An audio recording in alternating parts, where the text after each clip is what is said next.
Kita hari ini Advent with Moses ya. Advent with Moses.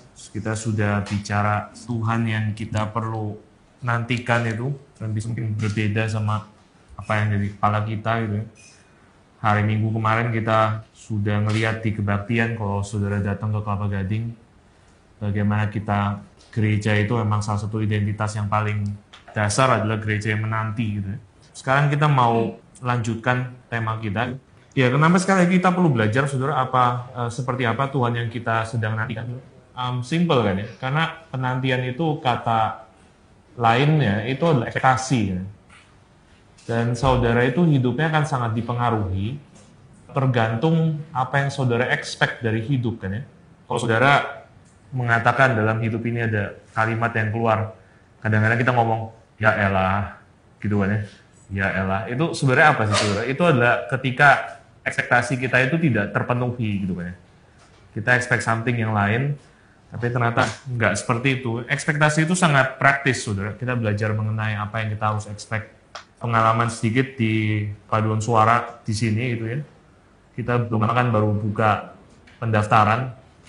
Saudara bisa ikut gitu. Lalu ada beberapa orang, bukan cuma satu saudara, ada beberapa gitu ya. Beberapa orang ikut 1 bulan, 2 bulan, lalu mereka datang ke saya, lalu mereka tanya satu hal gitu. Kok, ya mereka ngomong gini lah ya. Tapi mereka kira-kira ngomong gini gitu. Mereka ngomong, kok saya nggak bisa gitu ya. Kok saya nggak bisa gitu. Saudara itu ekspektasi kan, ekspektasi. Dan ekspektasinya adalah kalau ikut choir itu saudara either memang bisa atau saudara akan bisa dalam waktu yang dekat, saudara akan diajarin gitu. Tapi saya bilang ke mereka, saudara, justru poinnya ikut choir, poinnya belajar musik buat saya, itu justru adalah untuk menyadari selain ada masak goreng yang cepat, ada juga yang namanya slow cooking, kayak kukus. Saudara kalau kukus, saudara nggak expect 5 menit selesai kan ya? Iya kan ya? 5 menit baru air mendidih gitu. Sama juga gitu saudara, dalam hidup kita itu ada hal-hal yang kita bisa cepat expect, ada hal-hal yang kita harus lihatnya lama gitu. Buat saya belajar musik itu slow cooking, itu ngukus ya nggak bisa selesai cepat. Buat saya itu nggak ada masalah sama sekali kalau kita datang ke choir lalu ada yang ikut baru dan mereka nggak bisa selama setengah tahun, 1 tahun. Buat saya itu sangat normal karena saya punya ekspektasi yang lain gitu kan. Tapi saudara bisa ngerti. So ini kenapa kita perlu belajar mengenai ekspektasi, kita perlu belajar mengenai siapa yang kita nantikan, saudara. Karena seperti apa Tuhan yang kita nantikan itu akan sangat merubah bagaimana kita hidup. Oke. So kita buka hari ini, kita mau belajar dari Bilangan 21. Bilangan 21 ayat 4 sampai 9 ya. Bilangan 21 ayat 4 sampai 9 ya. Kemarin kita jalan-jalan sama Elia, sekarang kita jalan-jalan sama Musa ya. Setelah mereka berangkat dari Gunung Hor, berjalan ke arah Laut Teberau untuk mengelilingi tanah Edom, bangsa itu tidak dapat lagi menahan hati tengah jalan. Lalu mereka berkata-kata melawan Allah dan Musa, kenapa kamu memimpin kami keluar dari Mesir, supaya kami mati di padang gurun ini? Sebab di sini tidak ada roti dan tidak ada air, dan akan makanan hambar ini kami telah muak. Lalu Tuhan menyuruh ular-ular tegung ke antara bangsa itu yang memangkut mereka, sehingga banyak dari orang Israel yang mati. Kemudian datanglah bangsa itu mendapatkan Musa dan berkata, kami telah berdosa sebab kami berkata-kata melawan Tuhan dan engkau. Berdoalah kepada Tuhan supaya dijauhkannya ular-ular ini daripada kami. Lalu Musa berdoa untuk bangsa itu. Maka berfirmanlah Tuhan kepada Musa, buatlah ular tedung dan taruhlah itu pada sebuah tiang, maka setiap orang yang terpagut jika ia melihatnya akan tetap hidup. Lalu Musa membuat ular tembaga dan menaruhnya pada sebuah tiang. Maka jika seseorang dipagut ular dan ia memandang kepada ular tembaga itu, tetaplah ia hidup. Lalu kita lompat saudara ke Yohanes 3. Injil Yohanes pasal yang ketiga ayat 12 sampai 15. Ya kita baca sama-sama aja ya. 2, 3. Kamu tidak percaya waktu aku berkata-kata dengan kamu tentang hal-hal duniawi. Bagaimana kamu akan percaya kalau aku berkata-kata dengan kamu tentang hal-hal surgawi? Tidak ada seorang pun yang telah naik ke surga selain daripada dia yang telah turun dari surga, yaitu anak manusia. Dan sama seperti Musa meninggikan Allah di padang gurun, demikian juga anak manusia harus ditinggikan, supaya setiap orang yang percaya kepadanya beroleh hidup yang kekal. Ya. Oke saudara, kalau kita kembali ke Bilangan 21 tadi, saudara, kita mungkin akan langsung bisa lihat problem terutama ya, kalau kita membahas bagian itu adalah sepertinya itu Allah yang pertama kejam bener kayaknya, karena orang bosan makan mana lalu ngomel-ngomel, ya memang mereka salah, tapi langsung dikirim ular-ular beracun gitu ya. Kayaknya ini Allah yang tipenya tipe pelampiasan luar biasa gitu, kebablasan gitu, hukumnya gitu. Yang kedua, saudara juga lihat mungkin problemnya adalah ini Allah yang kayaknya perlu diibadahin gitu ya, karena begitu kita ngomong saya berdosa, saya minta ampun, Tuhan tolong kirim ularnya pergi, ya ularnya pergi gitu. Tuhan kasih solusi gitu. Yang ketiga, mungkin yang paling menarik dari bagian ini adalah ini Allah yang sepertinya agak nyentrik. Karena ini Allah yang cara menyembuhkannya itu nggak mau cuma langsung SOS 12 amin sembuh, tapi harus bikin ular tembaga lah gitu ya, harus ngeliat lah, di atas tiang lah, segala macam gitu. Nggak ada cara yang lebih praktis. Ini orang-orang lagi pada kesakitan dan hampir mati gitu ya, tungguin orang bikin ular tembaga mau berapa lama gitu. Kenapa harus pakai cara seperti itu? So, yang pertama dulu saudara ya, kita bahas mengenai Tuhan yang sadis gitu. Kalau mau bilang, ini mungkin yang pertama. Ya. Saudara, saya nggak tahu kita berapa banyak dari background seperti apa gitu ya. Tapi saya rasa sih mungkin di antara kita sih sedikit yang berani mempertanyakan Allah kan ya.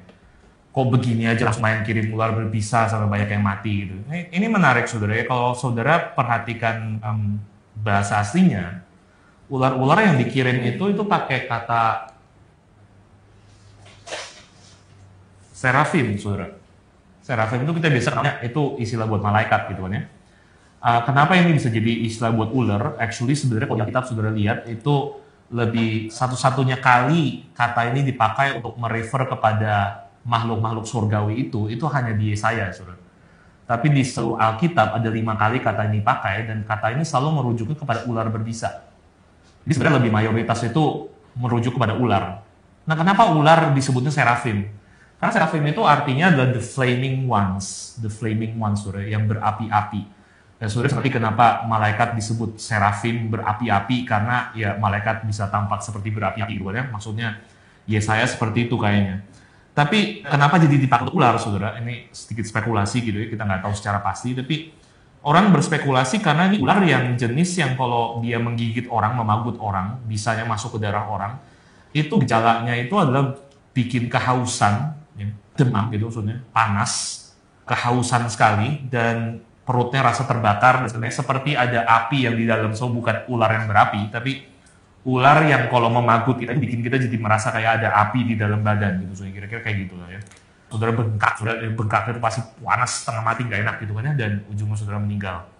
So kayaknya kalau kita lihat dari istilah yang dipakai di sini, kita kayaknya bisa lihat ini benar-benar ular yang nggak main-main gitu ya. Ini ular, kalau bahasa Indonesia ular tedung gitu, nggak tahu artinya apa itu ular tedung gitu, tapi ini benar-benar ular berapi gitu, ular yang membuat orang jadi kayak kena api gitu. Nah, saudara, ini penghukuman yang proporsional atau enggak? Itu pertanyaannya gitu ya. Kenapa orang komplain sedikit gitu ya? Ya langsung dikasihnya ular sampai kayak begini gitu. Ya again, sekali lagi saya nggak rasa kita akan berani gitu ya mempertanyakan Allah, apalagi kita orang reform udah biasa, kalau Allah maunya kayak gitu ya silakan, dia maunya kayak gitu ya. Tapi saya rasa kalau misalnya di gereja kita datang hukuman seperti ini, saudara, di gereja kita gitu ya, kita mengeluh sedikit gitu, lalu tiba-tiba ada ular masuk ke gedung gereja, terus kita atau keluarga kita jadi satu korbannya, mungkin akan lain kali ya. Kita merasa seperti kesalahan itu cuma level 10, tapi penghukumannya itu level 100. Kira-kira seperti itu. Maka kalau misalnya kita melihat kayak gini, ya hukumannya salah gitu. Tapi usul juga untuk kita lihat terbalik, bukan kita yang bukan Alkitab yang harus bertobat, tapi kita yang harus bertobat. Kalau kita lihat kesalahannya 10, tapi Alkitab bilang hukumannya 100, maka mungkin yang kita perlu ambil kesimpulan adalah berarti sebenarnya kesalahannya juga 100 gitu, saudara. Ya, itu satu asumsi yang kita bisa coba pikirin.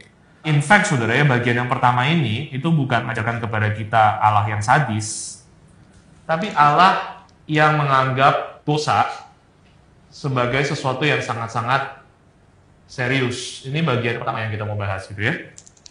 Bagian ini itu mengajarkan kepada kita seberapa seriusnya dosa bagi Tuhan, dan mungkin lebih serius daripada yang kita anggap. Untuk menjelaskan ini lebih lanjut ya saudara, saya mau tarik sedikit pelajaran dari sejarah.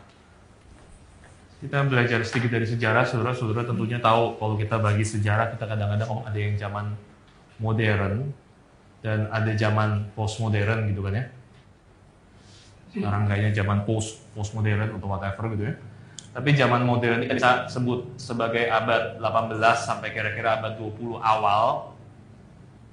Ini dari Enlightenment, modernity itu dari Enlightenment, ada abad pencerahan dan sebagainya gitu, yang lalu menghasilkan berbagai macam kemajuan dalam hal teknologi, sosial, pendidikan, dan seterusnya gitu. Lalu postmodernisme itu biasanya kita sebutnya abad 20 akhir lah gitu kira-kira ya. Oke, sampai abad 21 of course. Nah, saudara, kita perlu tahu di dalam zaman yang modern ini, khususnya di barat sih ya, tentunya Indonesia nggak terlalu masuk. Orang-orang itu secara umum punya pendapat mengenai manusia yang sangat-sangat optimis. Natur manusia itu dilihat sebagai pada dasarnya baik. Segala kejelekan yang ada, segala rasisme, segala perang, kriminalitas, kekerasan, itu semua datang karena faktor eksternal dari luar. Tapi sebenarnya internalnya itu baik. Cuma faktor eksternalnya aja yang rusak. Kurang pendidikan misalnya, atau tidak punya situasi kondisi yang optimal. Maka mimpi daripada orang-orang modern, karena mereka udah pendidikan maju pesat, medis maju pesat, teknologi maju pesat, transportasi maju pesat, mereka merasa semua problem manusia itu bisa diselesaikan suatu hari. Mimpinya kira-kira seperti itu gitu kan ya. Saudara lihat ini dikontraskan banget untuk kita lihat attitude orang di dalam zaman postmodern. Kalau saudara lihat di dalam zaman postmodern ini, kira-kira orang itu sangat-sangat pesimis justru terhadap natur manusia. Ya, sepertinya manusia itu punya satu hal yang evil, sesuatu hal yang jahat, yang bersifat internal. Ini cukup lama sih saudara ya, turunnya dari filsafat ke budaya sehari-hari, apalagi ke pop culture. Tapi coba saudara lihat aja, perhatiin film-film zaman sekarang. Saudara bandingin film-film zaman sekarang dengan film-film zaman modern, tahun 60-an, tahun 70-an gitu kan ya. Saudara lihat film-film zaman sekarang lah, udah nggak ada lagi yang mau bikin good guy, bad guy, gitu kan ya. Nggak ada toh. Semua jagoannya itu selalu ada kelemahan.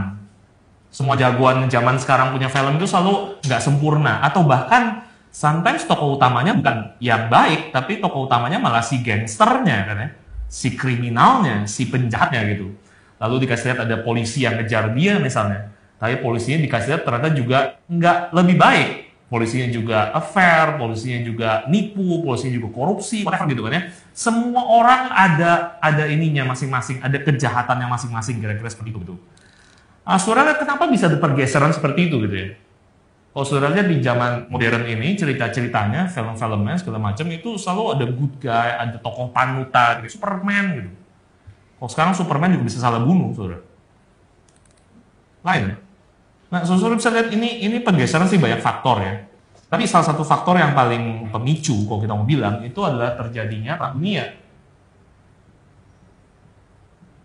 Mimpi daripada orang modernitas yang katanya segala sesuatu berkembang pesat, segala sesuatu baik, segala sesuatu menuju kepada arah yang optimis, ternyata diakhiri justru dengan 2 perang dunia yang lebih memakan banyak jiwa dibandingkan semua perang manusia yang ada sebelumnya. So ini sesuatu yang membuat optimisme orang itu terhajar, dan khususnya saudara tahu salah satu kejadian pemicu yang paling besar itu adalah di akhir Perang Dunia Kedua ketika dunia menemukan ada yang namanya Holocaust. Dunia menemukan kamp konsentrasi, dunia menemukan Hitler dan segala kejahatannya. Mereka itu semuanya pada shock gitu ya, kalau misalnya manusia itu pada dasarnya baik. Kenapa kok bisa sampai ada orang-orang yang melakukan kekejian seperti ini? Sudah gitu, orang-orang yang melakukan kekejian ini datangnya dari mana? Dari bangsa Jerman. Dan bangsa Jerman itu adalah bangsa yang paling, kalau kita mau bilang, modern. Ini bangsa yang paling beradab. Ini bangsa yang sangat-sangat penuh dengan edukasi yang tinggi, pendidikan, segala hal yang baik dalam modernitas itu ada di bangsa mereka. Mereka adalah bangsa yang menghasilkan Beethoven, mereka bangsa yang menghasilkan Mozart, dan kawan-kawan yang lain. Kok bisa justru dari mereka muncul yang namanya Holocaust? Saudara-saudara bisa lihat di dalam akhir daripada zaman modern ini, di pertengahan abad ke-20, itu orang-orang pada bertanya, kenapa? Apa penjelasannya? Kenapa bisa ada kekejian yang begitu besar dan dahsyat itu? Dan mereka pada dasarnya, kalau kita mau simplifikasi, jawabannya itu hanya bisa 2, saudara. Yang pertama, itu adalah ada yang salah, something is wrong gitu ya, dengan mereka. Yang kedua adalah ada yang salah dengan kita semua. Oke? Ngerti ya Surya? Sebelumnya itu gak ada yang salah dengan kita. Kita itu pada naturalnya itu baik. Manusia itu pada dasarnya good. Cuma faktor eksternal yang membuat seperti itu. Tapi kalau faktor eksternal doang yang membuat kejahatan, kok bisa ada orang sampai melakukan kekejian seperti Hitler? Jawaban faktor eksternal itu seperti tidak bisa diterima. Maka cuma ada dua kemungkinan, ada sesuatu yang salah dengan mereka, ada sesuatu yang salah dengan bangsa Jerman, ada sesuatu yang salah dengan orang-orang Nazi itu, ada sesuatu yang salah dengan orang-orang Jepang, ada sesuatu yang salah dengan Stalin, perhaps gitu ya. Atau jawaban yang kedua adalah ada sesuatu yang salah dengan kita semua. Nah tentunya orang-orang pada mau menjawab dengan jawaban yang pertama dulu kan ya. Enggak, ini problemnya mereka gitu. Ini kita ini tetap manusia yang baik. Cuma ada sesuatu yang salah dengan orang-orang itu gitu. Tapi saudara ngerti ya, yang lucu adalah begitu saudara mengatakan label seperti ini, ada yang salah dengan mereka, itu adalah kalimat yang sama persis yang keluar dari mulut Hitler, yang membenarkan Hitler di dalam pikirannya untuk dia lalu membantai orang Yahudi, karena dia berkata ada sesuatu yang salah, yang kurang, yang rusak dengan orang-orang itu, orang-orang Yahudi, orang-orang Polandia. Mereka itu lebih di bawah, mereka itu di bawah manusia, mereka bukan manusia sepenuhnya, mereka nggak kayak kita. Ada sesuatu yang salah dengan mereka, oleh karena itu kita berhak untuk melakukan sesuatu terhadap mereka. Sudah ngerti ya? Ini kan mirip kayak kita lagi maki orang, saudara. Kita lagi sebel sama orang, kita maki dia, kita ngomong apa? Kita ngomong binatang gitu kan ya. Kenapa kita berusaha untuk membuat orang bukan lagi orang tapi sesuatu yang di bawah orang? Karena kalau kita menjadikan orang bukan lagi orang, kita merasa berhak untuk melakukan sesuatu terhadap mereka. Sama halnya dengan ini, saudara. Ketika kita mengatakan ada sesuatu yang salah dengan orang-orang Hitler, ada sesuatu yang salah dengan orang-orang Nazi, itu adalah kalimat yang membuktikan kita sama dengan orang-orang itu. Karena mereka juga mengatakan itu kepada orang-orang Yahudi, itu yang membuat Holocaust bisa muncul. Bisa tangkap nggak kira-kira, saudara? Bisa tangkap ya, kira-kira ya? So, ini membuat jawaban pertama ini coret, nggak bisa. Begitu kita mengatakan kalimat yang pertama ini, ada sesuatu yang salah dengan orang-orang Nazi, kita sedang melakukan apa yang Nazi lakukan, kita sedang melakukan apa yang mereka lakukan terhadap orang Yahudi. Kita sedang melabelkan mereka di bawah, makanya kita bermaksud terhadap mereka gitu kan ya. So, berarti jawaban satu-satunya yang masuk ke dalam para filsuf, di dalam peralihan dari modernitas ke postmodern, adalah jawaban yang kedua. Itu berarti modernitas salah. Ada sesuatu yang salah dengan kita semua. Nah, saudara, ini kita bicarakan ini di dalam bagian depan, saudara. Ini maksudnya apa? Maksudnya adalah karena ini adalah satu hal yang membuat kita menyadari satu hal.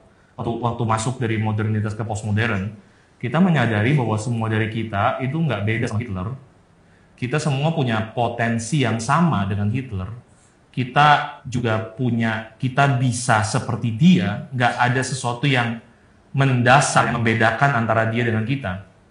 Sama aja, kita juga punya kecenderungan seperti dia untuk melabelkan beberapa orang tertentu yang kita nggak seneng sebagai bukan orang. Dan itu adalah akar yang menjadikan Hitler bisa melakukan Holocaust. Kita juga melakukannya, cuma dengan skala yang lebih kecil. Jadi intinya, nggak beda antara saya dengan dia. Nah, saudara, kenapa saya ngomong ini, saudara? Karena ini adalah sesuatu hal yang menunjukkan kepada kita bahwa ini adalah apa yang Alkitab sudah mengatakan terus-menerus kan ya, bahwa manusia itu bukan cuma sekadar rusak di luar, tapi ada sesuatu yang rusak di dalam, yang evil, yang jahat, yang Alkitab sebut sebagai dosa gitu ya, yang sangat-sangat serius, meskipun di atasnya, di permukaannya itu kelihatan sebagai sesuatu yang mungkin normal. Saudara bisa lihat nih, waktu saudara melihat perdebatan ini, saudara pemikiran ini, saudara jadi punya kesimpulan bahwa apa yang saya lakukan sehari-hari kepada orang lain, melabelkan mereka atau menganggap mereka seseorang yang lebih di bawah dari saya, itu sesuatu yang sama dengan Hitler, itu potensi yang sama, itu datang dari akar dan sumber yang sama. Dengan kata lain, saudara, Alkitab itu mengajak kita untuk secara serius membersihkan kacamata kita kali. Waktu kita melihat dosa-dosa yang kita anggap kecil tadi, udah dihapus. dosa-dosa yang kita anggap 10 doang tadi gitu, yang dibalas sama Tuhan jadi 100. Apa benar ya seperti itu? Atau kita cuma kepengen ngelihatnya aja 10, tapi padahal sebenarnya itu sangat-sangat serius. Kalau begini, saudara, ada kemungkinan bahwa memang Allah di sini tepat.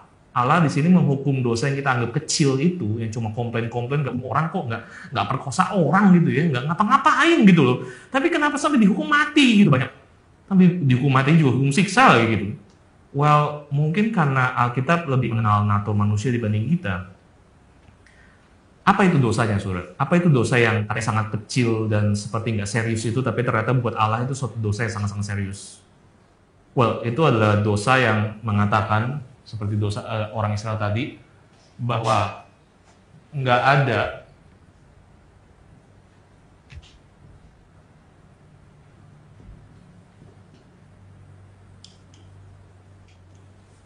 yang cukup bagus, nggak ada yang membuat saya bisa puas. Nothing is good enough. Itu dosa yang sudah. Mereka di padang gurun kan ya, padang gurun nggak ada makanan, lalu Tuhan dengan anugerahnya memberi mereka makan mana tiap hari, jatuh seperti embun, bisa dikumpulkan, dibuat jadi tepung, lalu bisa jadi roti dan kue-kue. Lalu mereka akhirnya empat sama makanan ini, nggak tahu berapa tahun udah makan makanan yang sama gitu ya. Dan kalimat di ayat kelima mereka bukan cuma komplain, saudara, mereka mengatakan, kenapa kamu membawa kami keluar dari Mesir untuk mati di padang gurun, padahal masih dapat makanan, saudara. Kami menguak dengan mana? Lebih baik di Mesir lah ya. Musa mungkin shock karena Musa mengatakan, lalu orang tuh budak di Mesir, kok bisa lupa gitu ya. Saudara lihat, apa yang terjadi di sini adalah, saudara, ini adalah dosa itu, dosa yang mengatakan nothing is good enough, semua itu not good enough. Ada kita hari ini equivalennya adalah, hari ini pekerjaan saya not good enough gitu kan ya, atau pekerjaan saya oke, tapi situasi pekerjaannya yang not good enough gitu, pacar saya not good enough, suami saya, istri saya, anak-anak saya not good enough, gereja saya itu not good enough, majelis saya not good enough, teman saya not good enough, probably even Alkitab kadang-kadang not good enough, harus dibawakan secara lebih asik. Nah, kalau bisa lucu, baru itu good enough gitu ya. Atau orang reform seleranya agak lain ya, orang reform maunya harus lebih dalam, harus lebih ngejelimet, dan kalau bisa agak lebih pedes sedikit, nusuk-nusuk gitu ya, itu baru kayaknya sesuai selera orang reform gitu. Oke? Nah, saudara, anyway, itu yang terjadi, saudara. Which is, itu adalah sesuatu yang kalau saudara lihat di Alkitab, saudara bisa melihat itu terjadi di Taman Eden kan ya. Itu satu lagi cerita yang involve ular, saudara. Ada ularnya. Dan saudara ingat kata Jonathan Edwards, fenomena dosa yang paling pertama, saudara, yang paling primordial, itu, yang adalah akar dan sumber dari semua dosa yang lain, adalah ketika manusia mengatakan Taman Eden is not good enough. Taman Eden pun nggak cukup baik gitu kan ya. Ular mengatakan kepada Adam dan Hawa, boleh ngapain aja di taman ini, dan mereka mengatakan, kami boleh ngapa-ngapain semua, kami boleh lakukan kecuali satu hal. Dan lalu ular mengatakan kepada mereka, ular bilang, terus kamu puas dengan larangan itu? Kamu puas? Kamu nggak merasa itu aneh? Kenapa Tuhan tidak mau memberikan itu kepada kamu? Dan lewat ular, saudara, Adam dan Hawa mulai merasa bahwa Taman Eden dengan segala kelimpahannya not good enough. Saudara, kita coba lihat kehidupan kita aja gitu ya, sekali lagi banyak contohnya, saudara. Yang paling parah hari ini mungkin adalah kita lihat muka cewek K-pop, lalu kita melihat kaca, bercermin, dan kita nggak puas dengan apa yang kita lihat. Ini bukan cuma cewek K-pop sih ya, cowok juga sama sekarang gitu kan ya, para cowok juga punya problem ini. Tapi itu contoh simpelnya, saudara, buat kita hari ini.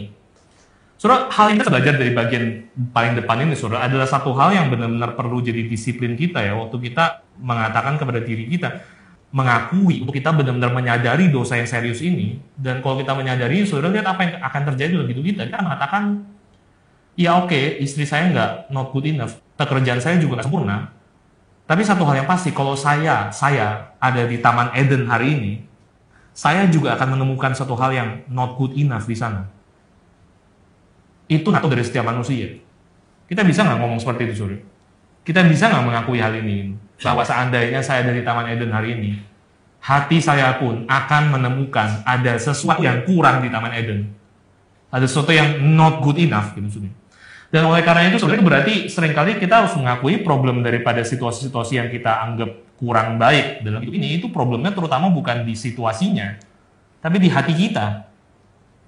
Karena kasih apapun, saudara, kepuasan kita cuma bertahan berapa lama. Habis itu kita minta lagi yang lebih. Everything is not good enough, gitu ya.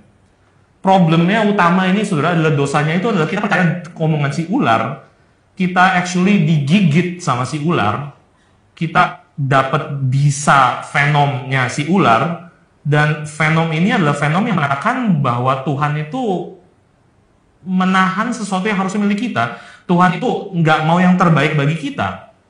Soalnya ini terjadi misalnya gitu ya, ketika kita menolak untuk bayar perpuluhan. Kita mengatakan, enggak, ini ada sesuatu yang salah di sini, ada sesuatu yang kayaknya kurang bagus di sini.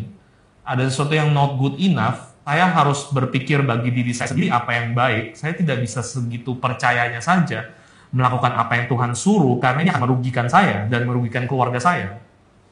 Itu satu sisi. Di sisi yang lain, ini juga adalah terjadi ketika ada orang-orang yang bayar perpuluhannya sangat-sangat rutin, lalu mereka mengatakan, jadi orang Kristen itu harus membayar perpuluhan. Kalau lu nggak bayar perpuluhan dengan rutin dan dengan wajib, kamu bukan orang Kristen.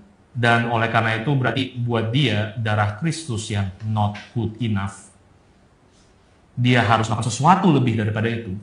Orang Kristen harus ada ininya dan itunya dan melakukan ini dan itu dan itu dan ini, baru bisa disebut sebagai orang Kristen, dan itu berarti darah Kristus not good enough buat dia. Saudara lihat ya, ini satu problem yang ada di mana-mana, saudara. Ini bukan cuma menjangkiti orang-orang yang malas, ini juga menjangkiti orang-orang yang rajin. Ini menjangkiti orang-orang yang beragama, ini menjangkiti orang-orang yang tidak beragama, saudara. Semua orang ada problem ini, dan ini dosa yang paling primordial, ini dosa yang paling awal, dosa yang mengatakan nggak ada yang good enough di depan ini. So, kalau kita kembali ke dalam cerita yang tadi, saudara, itu berarti hukuman dengan dosanya, antara dosanya dengan hukumannya, saudara bisa melihat sekarang, apakah benar bahwa Tuhan kita itu sadis? Apakah benar bahwa dia itu tidak tepat menghukum dosa ini dengan hukuman yang sedemikian berat? Actually, kalau kita lihat perhatikan baik-baik, saudara akan lihat bahwa apa yang Tuhan lakukan ini sebenarnya sangat-sangat pas hukuman Tuhan. Karena Tuhan simply mengizinkan sesuatu terjadi kepada tubuh mereka yang sudah terjadi dalam jiwa mereka. Saudara lihat, jiwa mereka itu ada kehausan yang tidak natural, kehausan yang tidak pada tempatnya, demam yang membakar mereka untuk senantiasa mencari lebih dan lebih dan lebih, dan tidak pernah puas dahaganya dengan apa yang ada di depan mereka, saudara. Ada api yang membakar mereka gitu kan ya. Saudara lihat, gejala gigitan ularnya sekali lagi apa? Gejala gigitan ularnya adalah mereka mengalami kehausan yang berlebihan, mereka mengalami rasa seperti dibakar, mereka mengalami demam. By the way, kalau ada saudara yang baru datang, tadi kita bisa ulang sedikit, saudara. Istilah ular di situ itu istilah serafim. Serafim itu bukan cuma malaikat, serafim itu juga bisa menuju ke ular. Serafim itu artinya yang menyala-nyala gitu kan. Ular ini disebut menyala-nyala karena waktu ular yang memagut orang, gejala orang dipagut kena bisanya itu adalah mereka kehausan, mereka nggak bisa diem, mereka kepanasan, mereka demam, mereka bengkak, mereka terbakar basically. Makanya ularnya namanya yang menyala-nyala seperti api gitu ya. So, saudara lihat ya, persis banget saudara, apa yang di luar sama yang di dalam. Tuhan simply mengizinkan terjadi di luar apa yang terjadi di dalam. Ini satu hal yang kita kurang perhatiin di Alkitab kali ya. Karena saudara ingat waktu Naaman ya, masih ingat cerita Naaman ya. Banyak orang terfokus ke cerita Naaman itu adalah ketika Naaman akhirnya berendam di kali sungai Yordan, waktu dia keluar itu dikatakan kulitnya itu menjadi seperti bayi yang baru lahir gitu kan ya.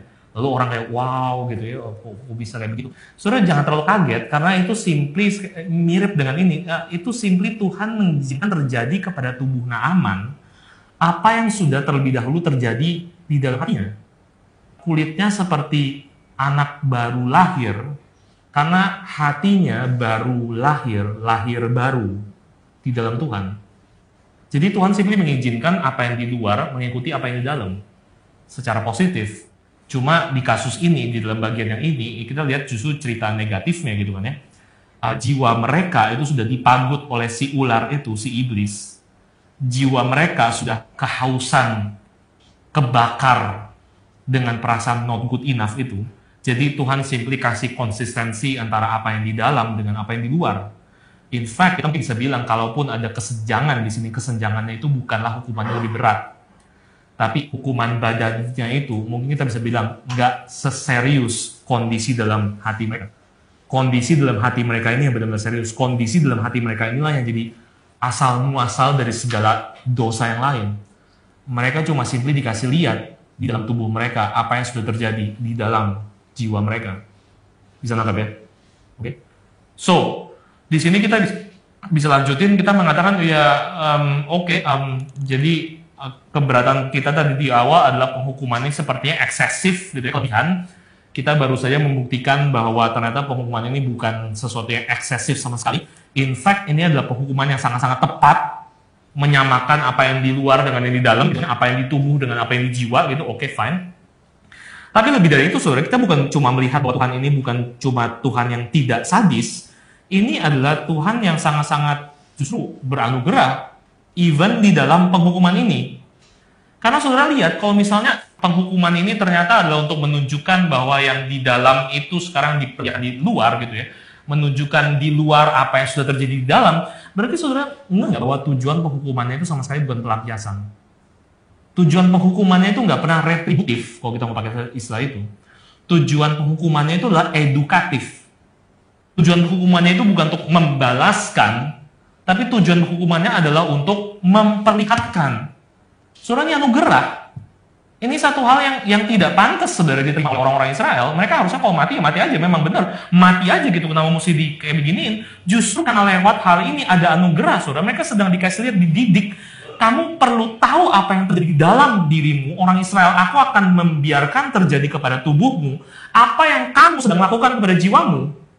Hatimu itu ada kehausan yang nggak natural. Hatimu itu ada demam yang akan membawa kehancuran jauh lebih daripada sekedar kehancuran fisik. Aku akan memperlihatkan dengan cara yang kamu bisa ngerti di luar, di tubuhmu, di badanmu.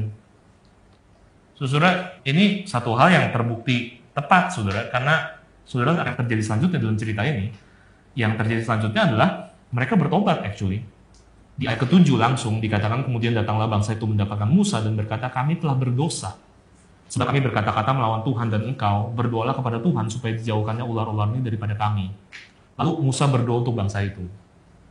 Saudara, di sini kita bisa belajar sedikit mengenai pertobatan gitu ya. Ini adalah pertobatan yang sejati, saudara. Kita bisa cukup yakin, ada beberapa tandanya gitu ya. Karena saudara lihat pengakuan dosa dan saudara tidak lihat kata tetapi. Kalau kita mau tahu apa pertobatan yang sejati, saudara bisa dapat dari sini, saudara. Mereka mengaku dosa mereka dan tidak ada kata tetapi. Mereka tidak mengatakan, Musa kami telah berdosa. Tapi ya, ada font kecil disclaimer di bawah gitu ya. Ya tapi kan ini wajar gitu. Nggak ada, saudara nggak lihat itu sama sekali. Yang saudara lihat adalah pengakuan blak-blak gitu ya. Kami telah berdosa sebab kami berkata-kata melawan Tuhan dan engkau. That's it. Nggak ada pembelaan diri, nggak ada dasar berpijak lah kalau kita mau bilang gitu ya. Karena itu kalau bertobat kan kayak gitu toh. Mungkin ke Tuhan sih enggak, tapi kalau kita bertobat ke orang gitu kita bisa pakai pembelaan seperti itu. Iya memang gua salah, tapi lu ya. Nah ada itunya kan ya, ada bagian itunya saudara. Itu bukan pertobatan yang sejati saudara. Pertobatan yang sejati itu tidak ada dasar berpijak. Pertobatan yang sejati itu seperti ini. Nggak ada argumen, nggak ada font kecil, nggak ada disclaimer yang membenarkan tingkah laku mereka, meskipun pembenarannya mungkin sedikit gitu ya. Nggak ada saudara.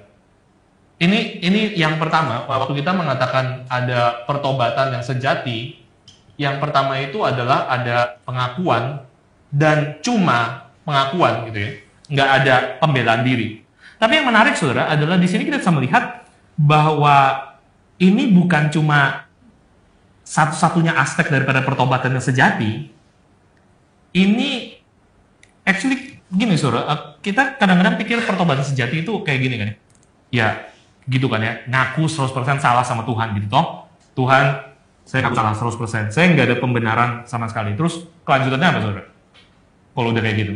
Kelanjutannya adalah, jadi Tuhan, terserah kamu mau ngapain sekarang. Mau bunuh aku silakan. Mau selamatkan aku juga boleh. Kisera-sera Tuhan, whatever will be, will be. Gitu toh ya. Itu namanya penyerahan diri sejati toh kepada Tuhan. Iya nggak? Halo? Iya gitu ya. Ngawur, saudara. Enggak, saudara. Sama sekali enggak. Kalau saudara lihat di bagian ini, apa yang datang setelah pengakuan itu? Permintaan. Yang datang itu permintaan, saudara. Yang datang adalah sebuah request. Request untuk disembuhkan. Ini aneh, saudara. Kalau saudara coba pikirin bentar gitu ya.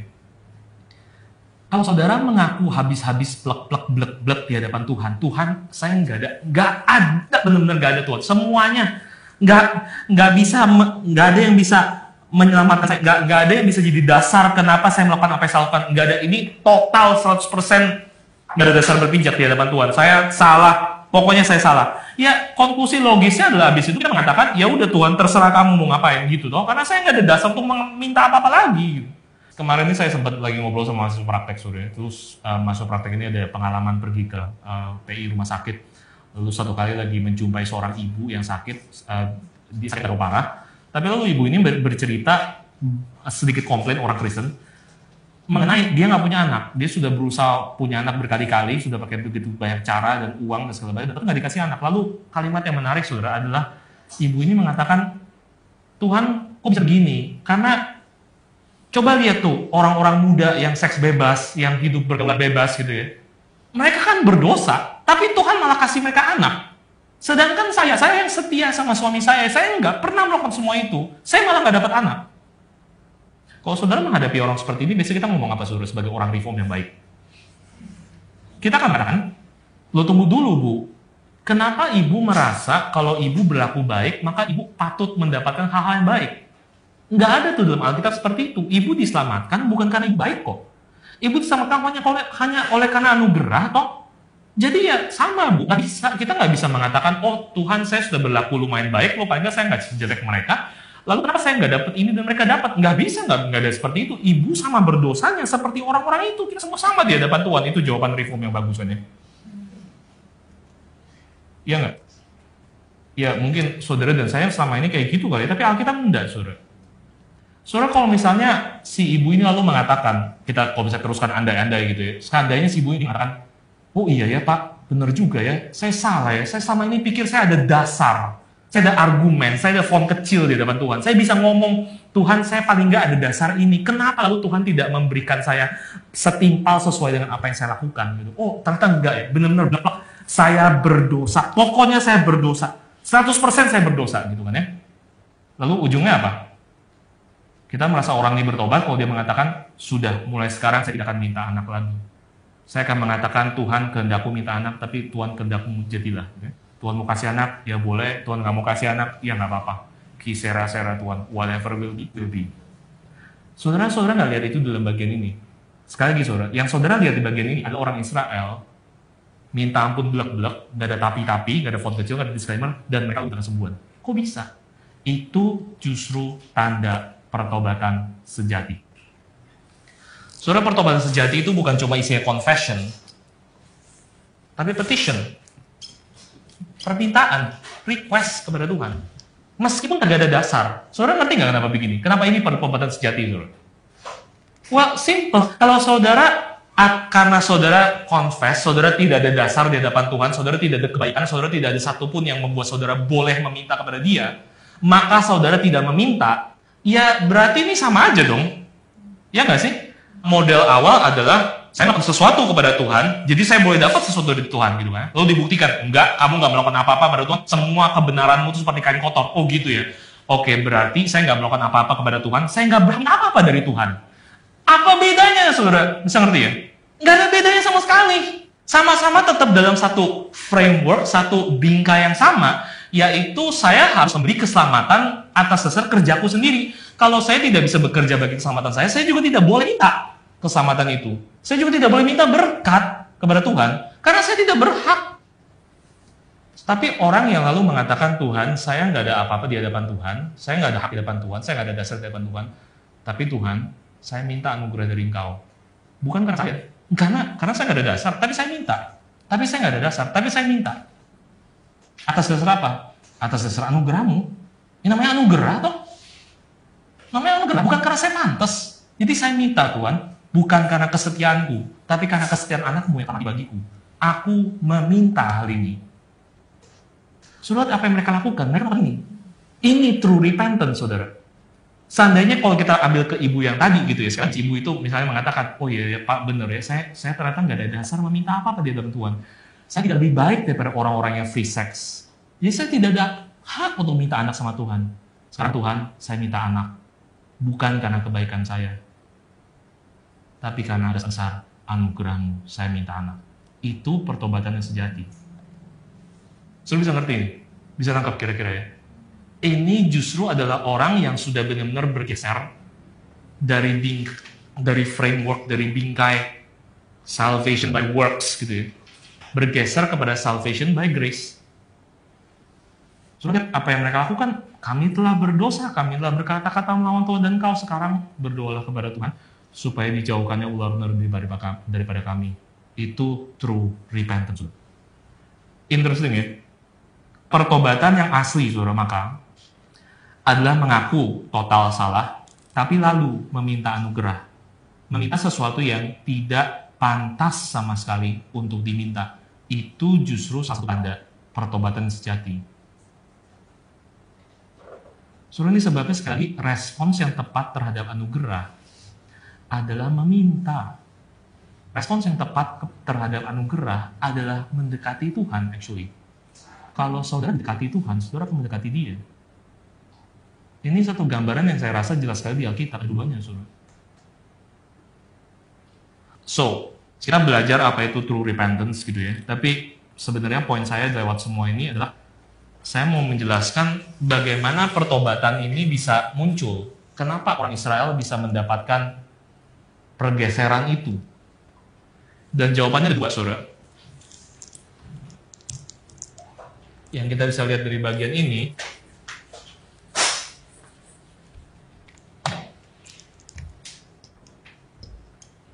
yang pertama adalah mereka bisa bertobat karena Tuhan mendatangkan kesulitan.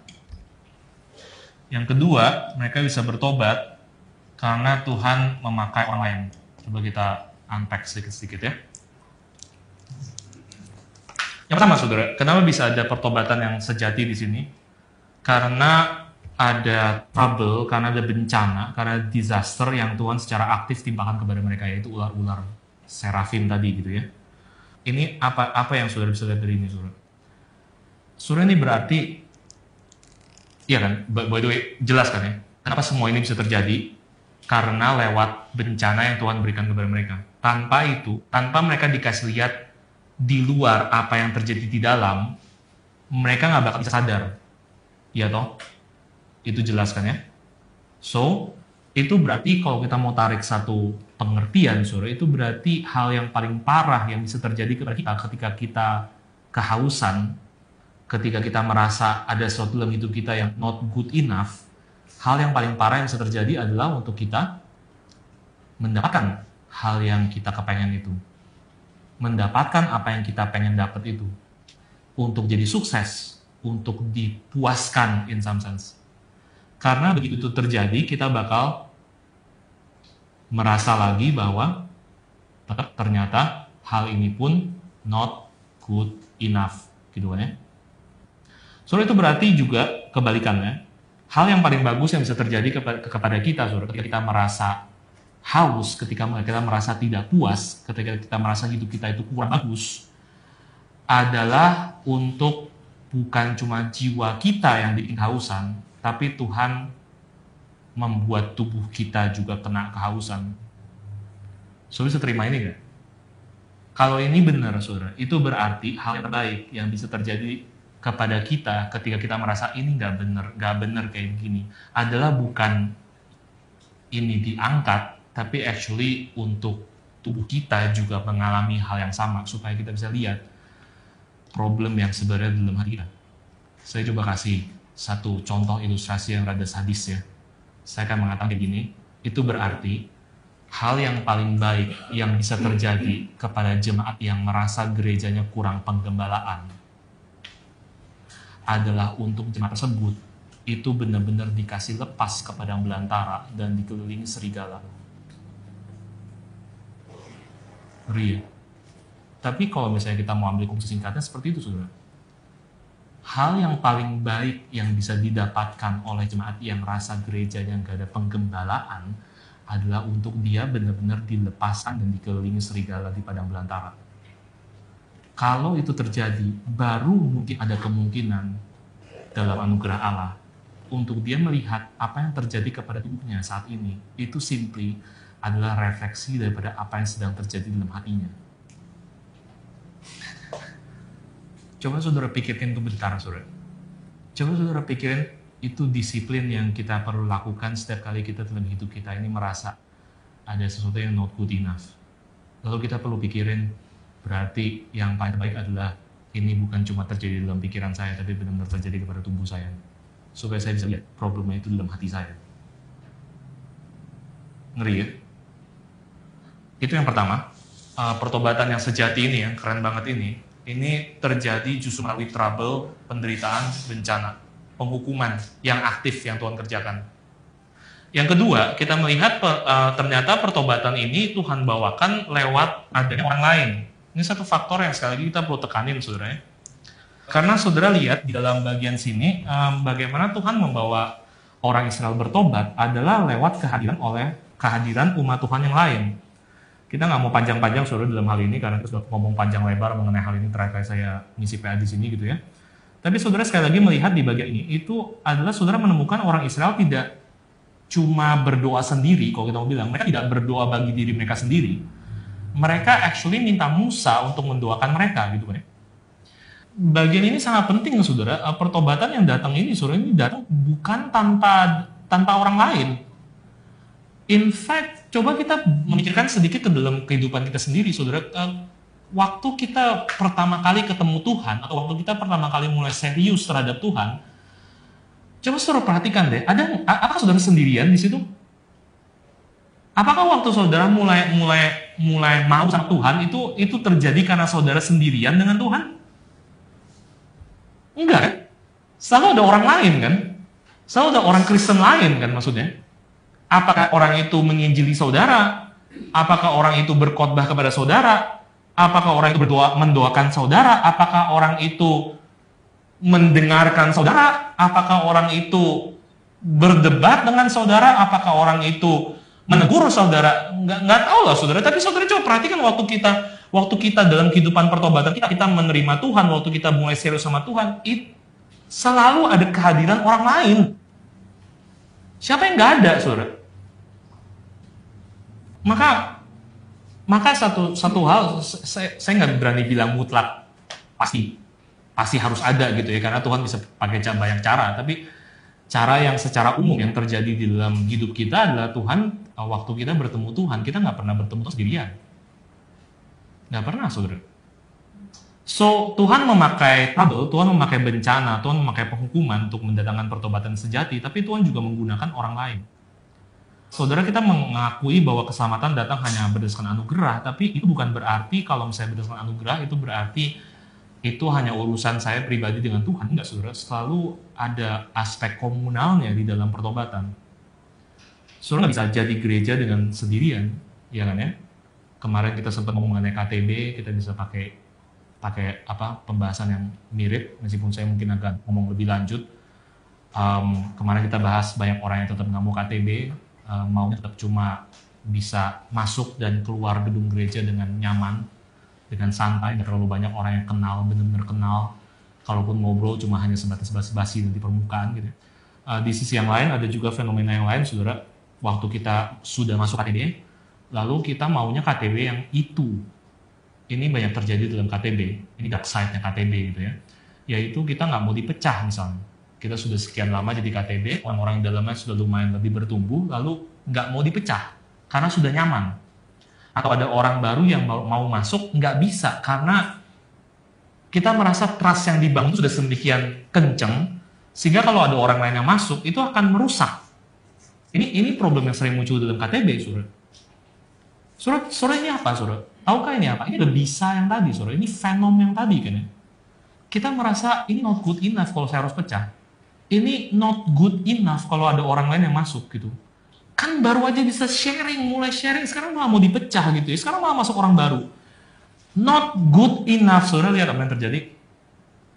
Saudara sedang masuk lagi ke dalam tipuan yang sama. Ke dalam bisa ular yang sama lagi tadi. Sedang masuk ke dalam kehausan yang tidak enak lagi tadi itu. Apa antidotnya? Apa obatnya, saudara? Yaitu keberadaan orang lain. Lain itu dalam arti benar-benar lain, saudara. Orang lain itu bukan cuma karena ada orang lain yang sudah sama gitu kan ya. Ada orang lain yang sudah nyaman, ada orang lain yang sudah sama dengan kita, itu bukan orang lain, saudara. Orang lain itu berarti benar-benar orang lain. Dan itu yang membuat kita menjaga kita supaya nggak terjatuh ke dalam dosa yang ini lagi. Tuhan memakai itu, saudara, dalam mendatangkan pertobatan sejati. By the way, buat yang KTB, saudara, saya anjurkan saudara bikin sistem ya, dan saudara bisa benar-benar stick, misalnya setiap tahun pecah, atau setiap setahun pecah, atau setiap setahun harus ada anggota baru, atau whatever, itu perlu, saudara. Dan benar-benar bikin aturan dan stick. Jangan cuma pikirin iya atau enggak orang baru masuk, itu nggak bakal kejadian punya. Saya cukup beruntung, saudara, kalau kita mau pakai kata itu, karena kelompok KTB saya, which is kelompok KTB Vikaris di Kelapa Gading, itu sangat-sangat ya mau nggak mau gitu kan ya, kami akan pindah-pindah. Sudah berapa kali ganti anggota. Mau nggak mau kalau ada vikaris yang baru yang masuk, ya kami harus masukin dia. Meskipun kami nggak kenal dia. Dan jangan salah saudara, vikaris-vikaris itu bukanlah orang-orang yang menyenangkan ya. Mereka sama aja sama jemaat biasa actually. Mungkin lebih parah, karena mereka lebih jago manipulasi firman Tuhan untuk justify tindakan-tindakan mereka gitu kan ya, termasuk saya. Kalau saya di KTB, saya paling jago, saudara, untuk bikin argumen. Orang lain nggak bisa jawab gitu kan ya. Itu salah satu pilihan. Anyway, tapi saudara bisa ngerti kan ya.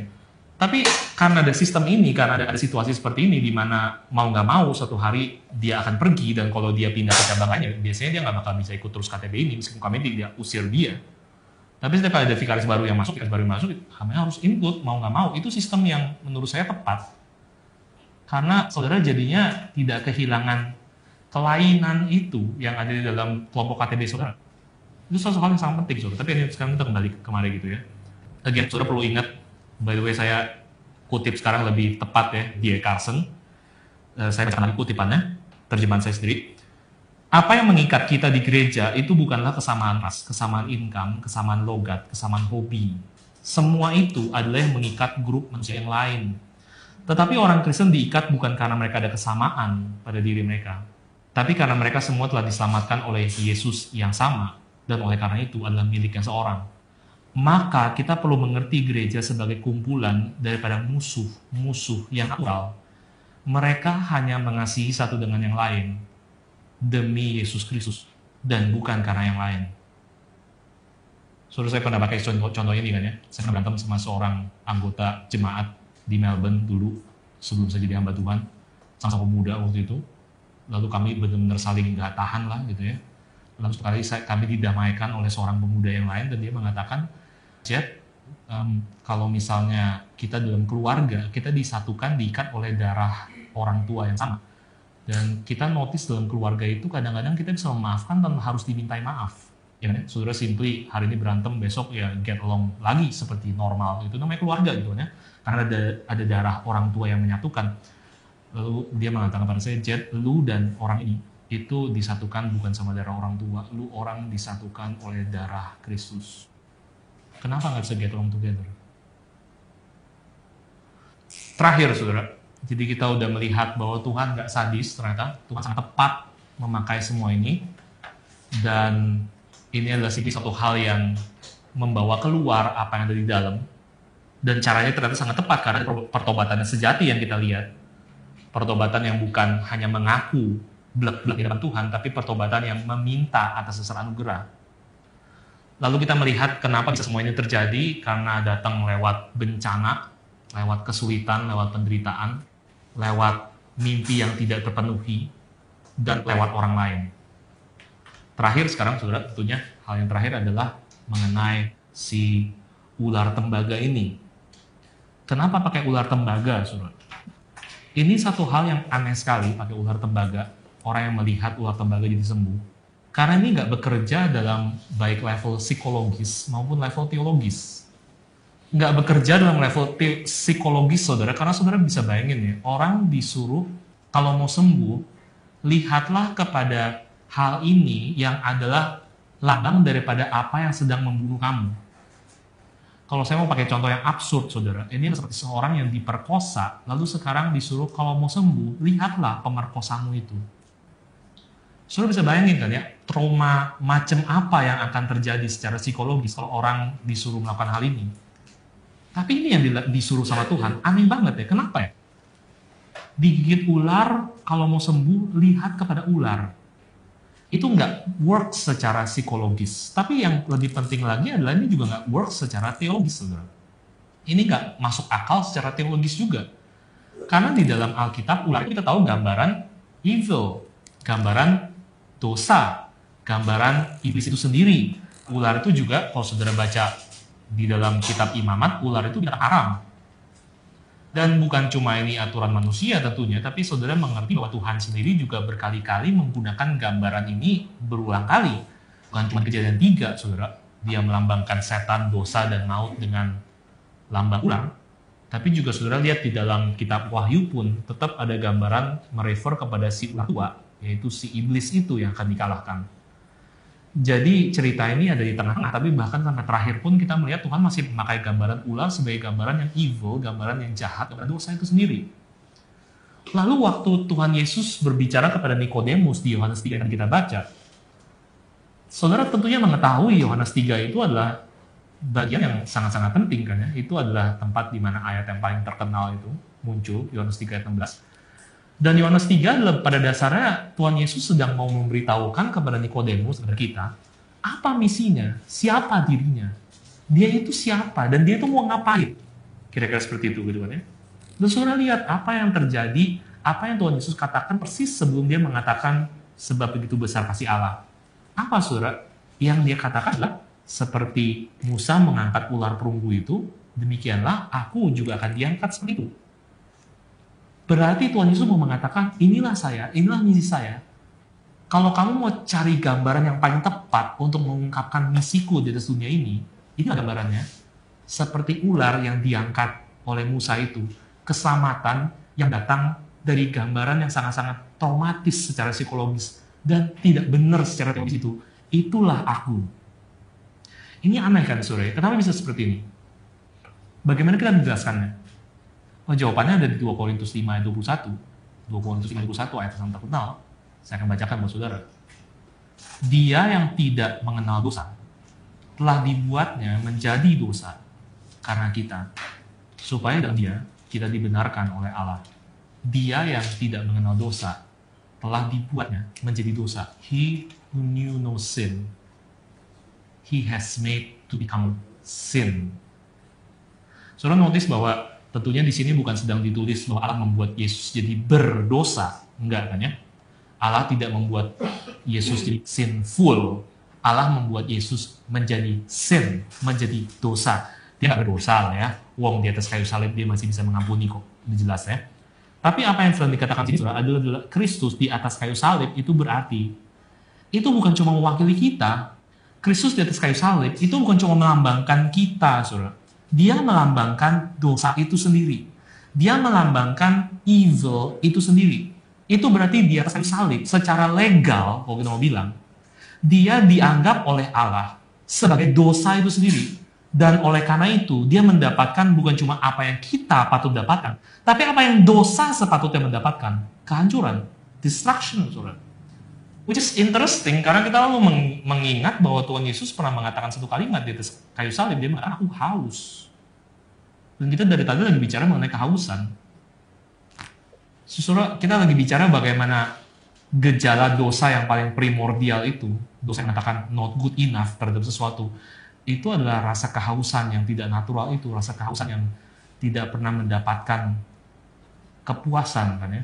Dan saudara lihat bahwa Tuhan Yesus ternyata mengalami hal itu di atas kayu salib. Karena hal yang dia paling rasa penting, hal yang dia rasa paling bagus, hal yang benar-benar good enough, direnggut darinya, yaitu Bapaknya. Saudara, ketika kita mengalami perasaan not good enough, ketika kita melihat sesuatu dalam hidup kita yang not good enough, saudara harus tahu obatnya. Obatnya adalah saudara melihat, saudara memandang kepada ular yang digantung itu, memandang kepada Kristus dan disembuhkan. Karena ketika saudara merasa bahwa segala sesuatu not good enough, dan saudara melihat ada Allah yang mau melakukan ini bagi saya, yang mau menjadi dosa bagi saya, saudara harusnya akan mengatakan, dia itu yang good enough. He's good enough, dia bukan cuma good enough, he's the best. Mari kita tunduk kepala.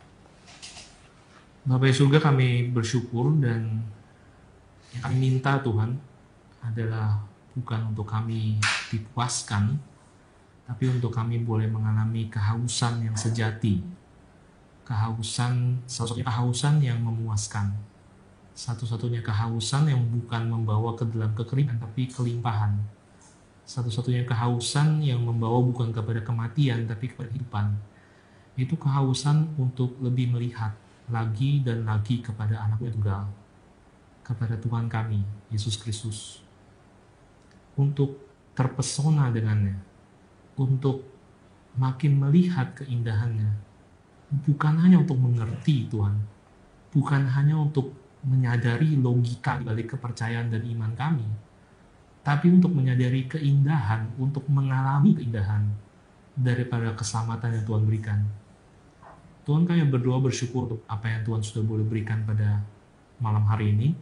Seperti yang kami telah pelajari, pertobatan yang Tuhan berikan, keselamatan yang Tuhan berikan, perbaikan yang Tuhan berikan tidak datang hanya sendirian Tuhan, tapi datang dari interaksi kami, orang-orang yang harusnya adalah musuh, tapi yang bisa ada kemungkinan saling mengasihi, bukan karena kebaikan kami, tapi karena kami disatukan oleh darah yang sama, darah Anak-Mu yang tunggal.